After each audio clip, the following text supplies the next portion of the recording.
fac haz de necaz, fă spume. Fumez ca să cânt și cânt ca să fumez pe bune. Dacă nu-ți plac poți să mai citești o carte. O să fac glume până și pe patul tău de moarte. Încă mai fac haz de necaz, fă spume. Fumez ca să cânt și cânt ca să fumez pe bune. Dacă nu-ți plac poți să mai citești o carte. O să fac glume până și pe patul tău de moarte. Mersul pe jos e sănătos și tu știi. Când te întorci dintr-un club scump și n-ai bani de taxi, tot acasă vii și tot la masă bei. Chiar dacă nu vrei, tot în garsoniera disconfort trei. Măta este târfă, tu ești eroul din bază. Stai puțin că măta este târfă. Eu umple un nas pentru că tot știu că măta e târfă și nu e bârfă. E ca și cum ai zice că târfa e curvă. Ți-e foame? Scrie cu pixul mâncare pe foaie.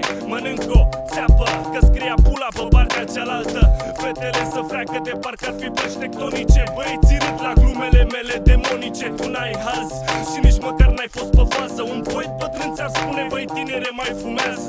Te ofti și-mi strigi: muie, stai așa. Nu te-am întrebat eu ce mai face maică ta, dar cu măta maică s-a mai aprins atmosfera. În maxim 5 minute vine și poliția. De câte ori stau pe gard și beau, vine garda.